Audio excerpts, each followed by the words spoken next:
Olá, amigas e amigos do podcast do No Mundo da Bola. Eu sou o Sérgio do Bocage, estou aqui mais uma vez trazendo para vocês o que há de mais interessante, divertido, informativo do futebol brasileiro. Nessa semana do Natal, a gente vai fazer uma provocação aqui. Quem mereceu ganhar um presente?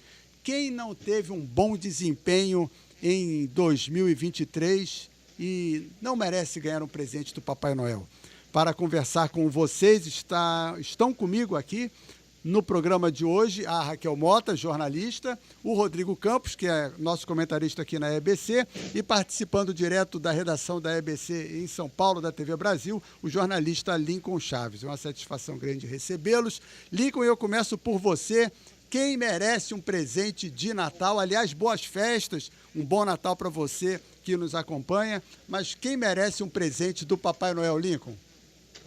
Tudo bem, Bocage, Raquel, Rodrigo, a todo mundo que nos acompanha, boas festas, Feliz Natal para todo mundo. Olha, Bocage, vou destacar duas torcidas que eu acho que merecem um Papai Noel bem gordo para este Natal, viu? Uma delas é clara do Palmeiras, que pôde celebrar mais uma conquista de título brasileiro, desta vez liderado por um dos jovens talentos, uma das grandes esperanças que a gente tem para o nosso futebol, que é o Endrick, né? Um menino de 17 anos que já assumiu uma enorme responsabilidade na reta final do Brasileirão, colocou alguns jogos no bolso, foi decisivo para essa conquista, o 12º título nacional do Palmeiras. E uma outra torcida que vale destacar, que certamente está tendo um Natal bem satisfatório, é a torcida do Grêmio, né? Que talvez não tivesse ali entre os favoritos a brigar até por Libertadores. Acho que muita gente via o Grêmio, mesmo com o Luis Soares, talvez ali meio de tabela, talvez pensando em pré-Libertadores. E o Grêmio, muito também por causa do atacante uruguaio, conquistou um vice-campeonato muito importante. O torcedor talvez espera aí como presente de Natal um substituto à altura do craque uruguaio. Muito bem, Lincoln. Raquel, o Lincoln destacou duas torcidas. Olá, Bocage, Tem mais. Rodrigo. Tem mais. Olá, Bocage, Rodrigo, Lincoln, o pessoal que nos acompanha aqui no podcast do Bocage. Pois é, eu acho que... Do No Mundo da Bola, apresentado pelo nosso querido Bocage. Uma das torcidas, eu concordo com o Lincoln, acho que a torcida que vai estar mais feliz é a torcida alviverde. É a que está ganhando aquele Papai Noel recheado, com aquele saco de presente assim, feliz.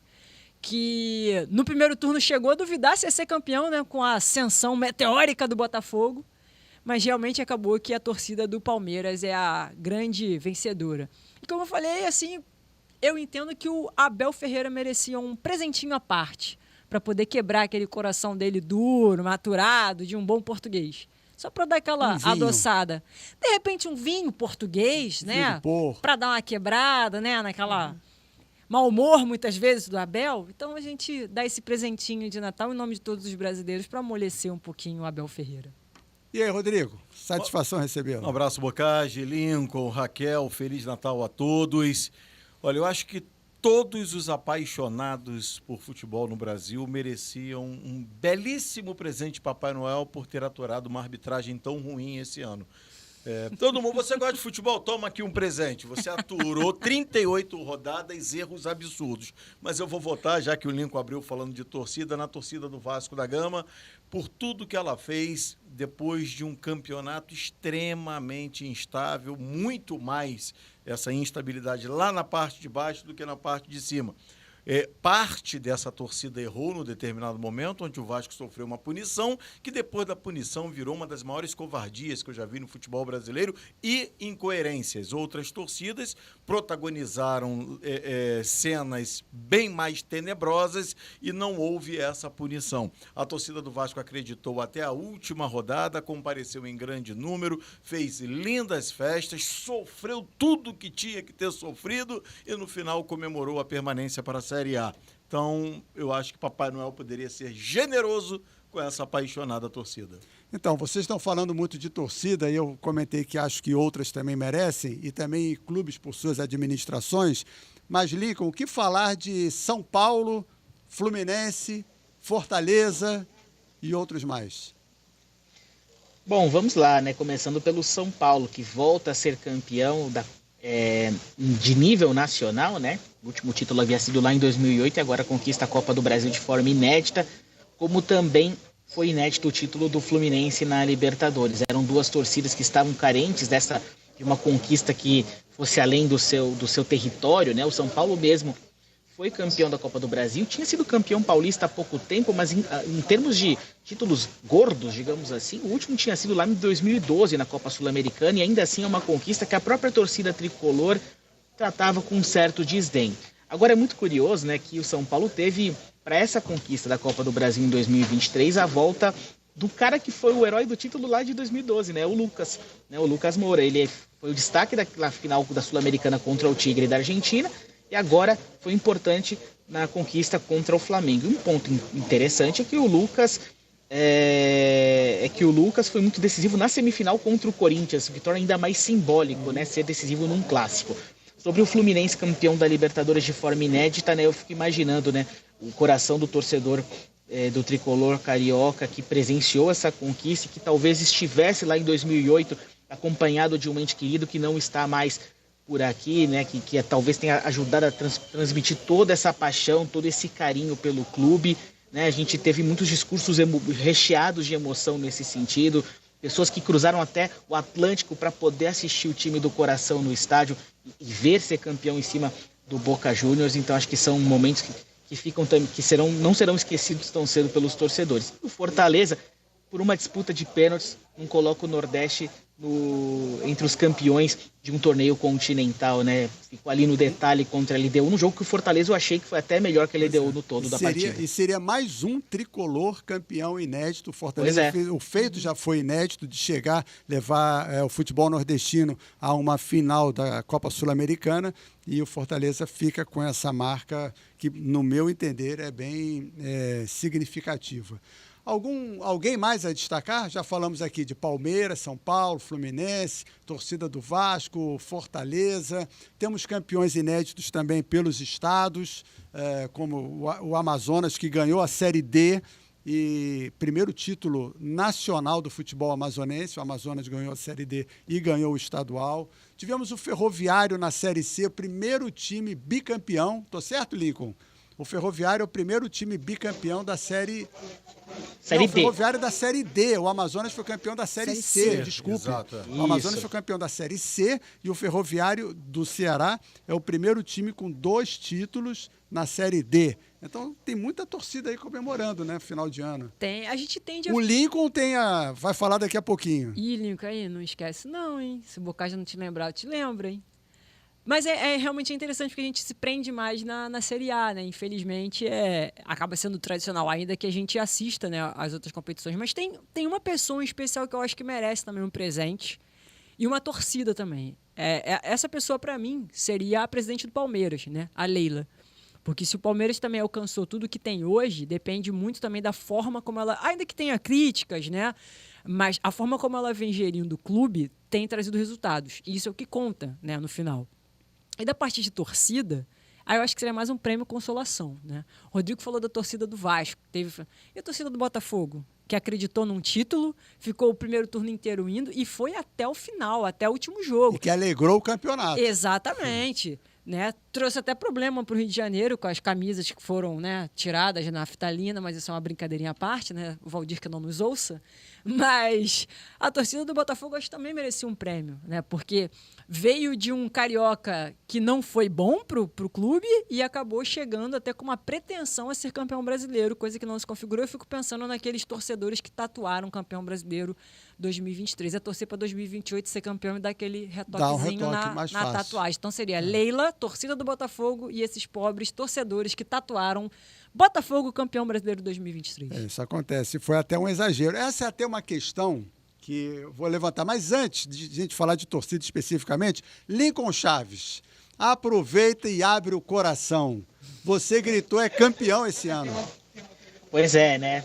Eu sou torcedor da Portuguesa Santista e esse ano a Briosa conquistou a Copa Paulista, que é um torneio disputado geralmente por equipes que não têm divisão nacional. Eu digo geralmente porque neste ano, até por conta da Copa do Brasil, da vaga para a Copa do Brasil, servia torneios estaduais, não tem mais a referência do ranking da CBF para a distribuição de algumas vagas.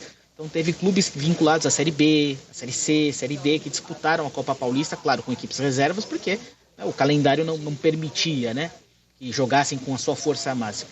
E ainda assim a Portuguesa Santista, que hoje disputa a Série A2 do Campeonato Paulista, né, a segunda divisão do Paulistão, ela acabou sendo campeã, e primeiro título desde 2016, quando foi campeã na 4ª divisão. Então a Briosa está galgando aí os passos de novo para tentar voltar à elite do futebol de São Paulo.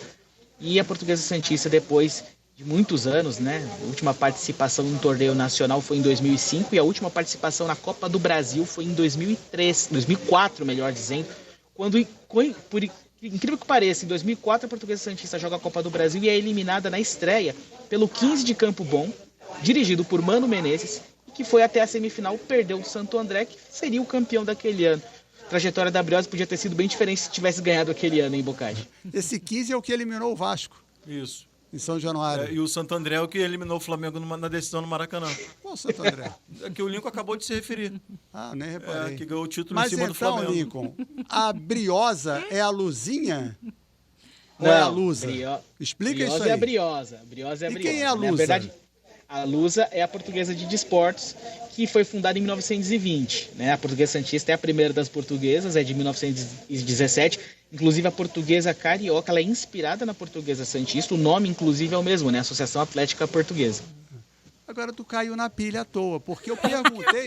Não, porque eu perguntei só... Porque como ele falou do 15 de novembro, porque existem 2 15 de novembro, De não Campo é? Bom, De esse. Campo Bom. É. Então, por isso E de que eu fiquei Piracicaba. curioso. Tem mais, tem o 15 de Jaú. 15 tem o de de Jaú, São Paulo é também. verdade, 15 de Jaú. 15 de A Jaú. diferença é que o 15 de novembro de Piracicaba e o 15 de novembro de Jaú, eles são XV, né? O número romano. E o 15 de Campo Bom, 15 de novembro de Campo Bom, Rio Grande do Sul, ele é o 15 É o número 5. normal. Arábico. É arábico. Que chama. Segundo a nossa historiadora, Arábico. Né? Arábico. Muito bem. Ou ordinal, que a Ou galera ordinal, fala. Ordinal. Exatamente. Aqui nós somos de origem TV educativa, então temos de Exato. ensinar isso também. Agora, vamos falar de torcida? Vamos falar de torcida rapidamente. Por que, que a torcida do Vasco é a mais apaixonada, como muita gente andou vendendo no final do ano? Vou justificar. Por que, que a torcida do Vasco é mais apaixonada que a torcida da Briosa, que é a torcida do Guarani, Do Amazonas. do Amazonas?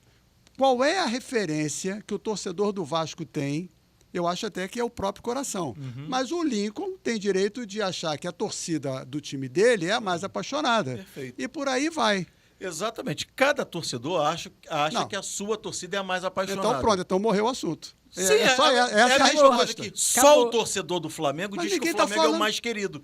Isso é individual. O torcedor pensa, o torcedor cria essa Peraí, verdade. você pra está ele. vestindo, Não. você está sendo caído Isso no coração. aí somos uma Aí TV você me educativa. desculpa, mas peraí, São quando- números. Não. É o mais Não, querido peraí. por Quando causa eu falei do que a número de torcida do torcedores. Vasco mereceu. Eu não estou merece. tirando isso. Eu não tô... Agora, em nenhum momento eu disse que a torcida do Vasco é a mais Mas eu não apaixonada. falei que Quem foi disse você. Isso é o torcedor. Mas eu não falei que foi Não, mas você. então, Ah. eu estou explicando o seguinte: é o mesmo torcedor que diz que o dele é o mais querido, que o dele é o mais bonito, que o dele é isso. No caso específico do mais querido, não sei se ela é historiadora, pode me dizer. Foi feita uma pesquisa Sim. sobre isso, é histórico. Tem Então, estatística, tem tem estatística. dados, mas tem o outro números. não acha aquele mais querido. Ok, o achar é outra situação. pois é. uma Contra pesquisa. dados não há argumento. Por Contra exemplo, fatos não há argumento. qual é a torcida de São Paulo que tem mais torcida? Que tem Corinthians. mais adeptos? Corinthians. Sim. São fatos. É que nem a pesquisa. Qual é o mais querido? Como houve uma pesquisa, o mais querido e o mais odiado, e deu em primeiro lugar Flamengo e Corinthians. Pois é, mas quando a torcida do Vasco hoje, ela recebe essa... Eu só queria entender por que é a mais apaixonada, até em defesa dos demais. Por exemplo, não considero Você a mais... cair na pilha é muito Não, fácil. Eu só acha, preciso Lincoln? me Até o explicar. Lincoln. O Lincoln tá lá mas eu só não olhando, falei que eu foi vou você. pegar. Eu não falei que mas foi como você. você fez a pergunta pra mim, eu tô respondendo. A torcida do Vasco tem que se achar mesmo a mais apaixonada. A da Portuguesa Santista também, a do Flamengo também. Eu não... então tá ótimo. Exatamente. Então é isso. E outra coisa, você, torcedor do Vasco, pode dizer que o Vasco é o mais querido seu. O da Portuguesa... Exatamente isso. Acho que aí fica justo. O mais pra todo querido do mundo. Brasil é um e o mais querido seu são todos. Exatamente. Para esse ela é a mais querida. Para os outros, o tricolor não acha o Flamengo o mais querido. Não. O Flamengo é o Sim. mais querido e abraçou isso. Mas você... Não A é... torcida do Vasco, Boccagi, eu você- acho que... A gente pode falar? Não, sim. Eu posso concluir? Pode. A torcida do Vasco deu um show que o Brasil inteiro parabenizou a torcida do Vasco. Fato, São Januário ficou Peraí, maravilhoso. E a torcida do Botafogo ao longo do campeonato não deu Lá um no show? Newton Santos, exatamente. Deu um Deu? show. Deu ou não deu? Não, peraí. Deu um show. Deu ou não deu? Num momento. E tinha tudo. Torcedor do Botafogo, parabéns, porque o time com 13 pontos tinha que dar um show mesmo. Agora, dá um show com um time se arrastando em campo como o do Vasco. Dá um show com um time limitado. Mas que não o ganhava show de foi só ninguém na contra o última torcedor do rodada. Vasco. Não, isso é você que está O dizendo. choro, aquilo tudo. Não. O show, em todos os jogos, a torcida lotou os ingressos com 2 horas de venda antecipada. Em todos os jogos. As homenagens às camisas negras. Os camisas negras merecem ser valorizados. O primeiro time que Lincoln abriu... Chaves, como foi a torcida da Briosa durante o campeonato? Olha, a torcida sofreu bastante no Paulista porque não dá nem para comparar com o Botafogo, que teve uma queda muito acentuada, mas a Portuguesa Santista na Série A2 este ano chegou nas 10 primeiras rodadas, ela segurou vaga nas quartas de final e depois pegou 7 jogos seguidos sem vencer, que acabaram custando uma campanha melhor na primeira fase, apesar da classificação, e a vaga nas semifinais depois. E a torcida acompanhou. A torcida acompanhou, e principalmente na Copa Paulista, né, no mata-mata, dentro da capacidade do estádio, que é uma capacidade mais reduzida, teve públicos excelentes, foi muito fundamental para os jogos, principalmente em casa, né? E fora de casa até alguns vídeos circularam, né? Depois que o time conseguiu a classificação, a decisão, torcedores muito emocionados, chorando quando o time conseguiu a vaga. É aquilo, né? Acho que a questão de o mais querido passa muito pelo que o torcedor, pelo que aquele torcedor está sentindo no momento, né? Mais apaixonado. Uma coisa é o número de torcedores, aí agora o grau de paixão, acho que é muito difícil da gente discernir. Então, mas aí uma torcida pequena às vezes é mais apaixonada que uma grande. Até porque ela está lá presente, está deixando o seu ponto. Exatamente. Mas aí a gente pode... Desculpa, a torcida do Vasco chegou aí a São Januário sem poder entrar em São Januário, até nisso. Né? Então, mas aí eu penso numa outra questão também, que aí a gente pode discutir quem é essa torcida. Porque, por exemplo, a gente vem acompanhando, principalmente nos últimos 3 anos, né, da Covid para cá, de como o perfil dos torcedores mudou dentro dos estádios. E isso diz muito na paixão do torcedor. Por exemplo, eu pego a torcida do Flamengo. Hoje em dia, aquele torcedor que chamam de torcedor raiz, que era aquele cara que ia para geral, que era Geraldinho, esse cara não pode mais entrar nos jogos. Não pode, porque ele não tem dinheiro. Ele não consegue entrar. Eu acho que não é nem a questão do dinheiro, é a questão do acesso via sócio-torcedor. Então, que é o ponto que eu ia chegar. Porque até para sócios torcedores, se você é de um plano mais baixo, você não consegue comprar o ingresso. Então, isso é um ponto que poderia ser repensado. O Papai Noel poderia trazer isso de presente. Eu adoraria, por exemplo. Popularizar um pouquinho mais. Exatamente. Que foi o que aconteceu com o Flamengo nas últimas rodadas, em que ele reduziu o valor do ingresso.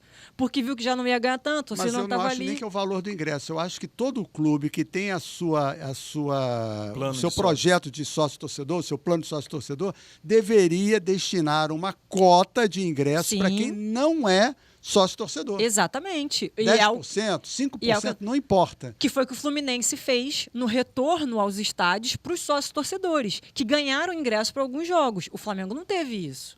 E pelo contrário, o Flamengo deixou de ter sócios-torcedores porque não renovou nas condições que eram anteriores. Então, isso é um ponto para a gente pensar também dessa questão do apaixonado. Porque quem vai ao estádio hoje também diz muito sobre como ele vai torcer para o seu time. E acho que isso é um ponto que a gente poderia também colocar... Tem muito apaixonado que está vendo o jogo de casa. Exatamente. E que não está no estádio, porque não consegue. Quem foi o menino mau que não merece ganhar presente? Aí depende, né? Para mim tem vários nomes, né? Uhum. Mas a torcida do Botafogo vai dizer que foi o Tiquinho. Que não jogou nada, que não foi decisivo, que no retorno não fez nada. Pro Flamengo, eu acho que o menino mau foi o Gabigol, que ficou muito aquém daquilo que representava, mas principalmente o menino mau, para mim, do Flamengo, foi o Vitor Pereira. O que foi aquilo? Mas, no geral, o menino mau, para mim, continua sendo o Vitor Pereira. Ele conseguiu destruir um elenco campeão e que demorou a se encontrar no restante do campeonato. Mais no futebol brasileiro, esse já se foi. Por isso mesmo, já se foi. Menino mau, fora do Brasil. Para mim, continua sendo ele. Tem um menino mau? Tem. Além do Daronco? Não, eu ia falar exatamente a arbitragem. Eu ia falar o chefe do Daronco. A arbitragem. Eu ia falar o CNM, né? Vai, mordido, fala. Não, eu ia falar, mas como já foi meu destaque negativo no início do podcast, então eu vou ficar com o menino mau, presidente do Flamengo, Landim. Porque com todo o investimento que o Flamengo tem, com todo o time que o Flamengo tem... Mas ele não entra em campo. Mas e aí tira a responsabilidade Claro. dele? Ué, mas quando ganha ele é um baita presidente. Não, mas quando perde... Não. Ué, Mas só é diferente. O menino uma mal coisa, é só... É que você está misturando administração com futebol. O Flamengo faturou pelo 4º ano seguido mais de R$1 bilhão. Então não tem como dizer que a administração mas é peraí, ruim. qual é o critério Se para você eleger colocasse menino Marcos mal? Braz, eu... Não, mas o Marcos Braz está lá sustentado por quem? Quem que banca a presença? Tá bom, é o seu voto, é o Landim. Exatamente. É E o aí, Landim Lincoln por Chaves? tantas decepções. Olha, temos vários meninos maus, né, para essa temporada. Olhando aqui pela perspectiva de São Paulo, né, eu acho que, sem dúvidas, o torcedor do Santos tem um menino mal muito destacado. E não é ninguém do elenco. É o presidente Andrés Rueda. Mas e é porque teve a o seu administração mandato foi ruim. Foi ruim. Para vocês terem uma ideia, o Santos, nesses 3 anos da Eu gestão acho a Rueda, administração dele tecnicamente fraca. Fala, Lincoln, desculpe. o Santos, ele teve, nesses 3 anos da gestão Rueda, o Santos brigou para não cair no Brasileirão nesses 3 anos, e acabou caindo este ano, 2023, e chegou a lutar para não cair no Campeonato Paulista. Sim. Escapou na última rodada em 21, em 22 e em 23 escapou na penúltima. Chegou na última rodada podendo se classificar para as quartas de final e foi goleado pelo Ituano, sofreu um 3-0, jogando lá em Itu com uma atuação muito ruim. Então o torcedor do Santos está realmente muito revoltado, né? E acho que a maior prova foi, e aí não justifica, né, a reação que a gente presenciou depois do que aconteceu na partida contra o Fortaleza na Vila Belmiro. 6 ônibus queimados, 4 veículos também queimados, né, danificando toda aquela região também ali do entorno da Vila Belmiro, que é uma região fundamentalmente residencial. Não justifica, evidentemente. Mas o que eu quero dizer é, aquilo também mostra o tamanho da revolta que o torcedor teve com então, agora ex-presidente do Santos, já que agora em janeiro o Marcelo Teixeira assume, ele que vai para o seu 7º mandato como presidente do Santos. E, Nico, sabe na questão do Santos uma coisa que me pega bastante? Pô, era o ano que não deveria ter acontecido isso, né? Pois é o é. ano que perde o Pelé. Triste, Tem toda aquela... Eu realmente achei que seria uma motivação para os jogadores.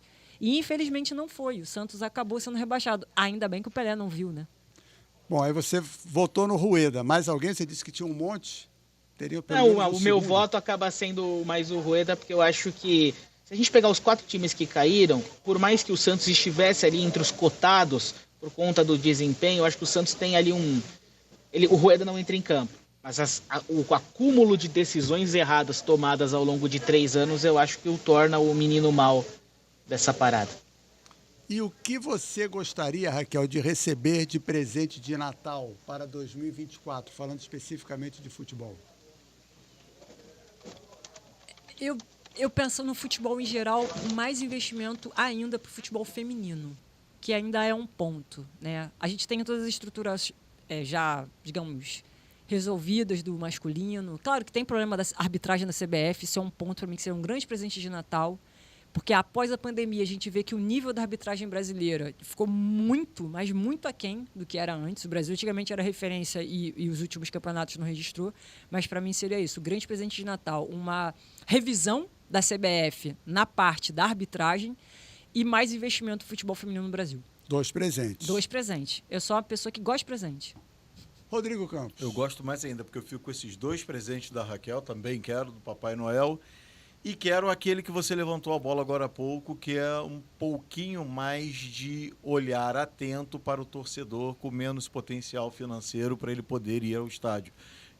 Talvez 5% dos ingressos, 10%, não sei, mas esse torcedor, que é aquele que acompanha diariamente, que está ligado aqui, que quando acabar esse programa está ligando à rádio, está indo na internet procurar saber notícias do time dele. Às vezes não tem nem internet. Às vezes não tem nem internet, exatamente. Não tem TV a cabo. E aí o cara precisa levar o filho dele para passar essa emoção de estar lá na arquibancada com o filho e não tem condições. Eu gostaria muito de ver esse torcedor novamente no estádio. Lincoln Chaves.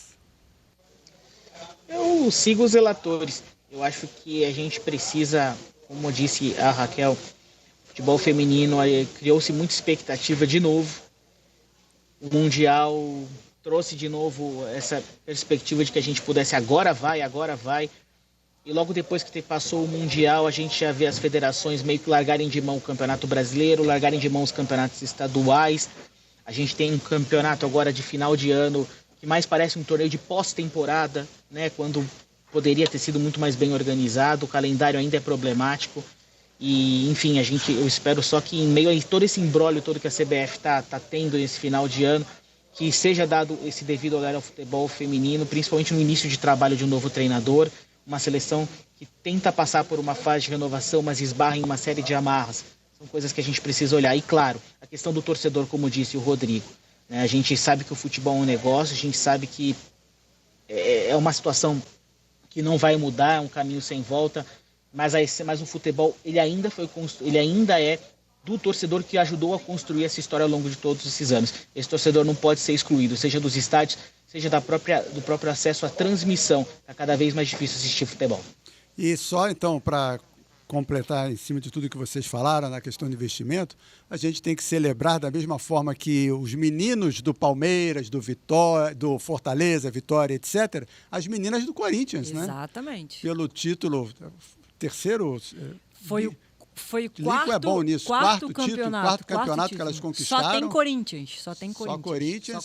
E o treinador, porra, são brilhantes. o Arthur Elias, que acaba aí depois indo para a seleção brasileira. Já deveria ter ido antes, né? Mas a Pia teve seu papel importante nos bastidores. São outros dois que merecem muitos presentes de Papai Noel.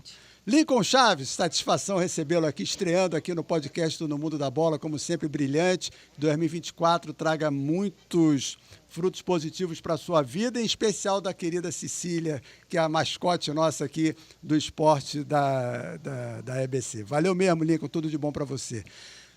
Rodrigo, valeu, obrigado pela participação, obrigado também, Raquel, para você que nos acompanha, obrigado, desde já, boas festas. Em janeiro, tem podcast também aqui, a gente não para não. Valeu pela participação, deixe o seu like, liga aí o sininho para notificação, seu comentário, compartilhe, chame os amigos. É sempre um prazer recebê-los, falar com vocês. Um forte abraço, valeu!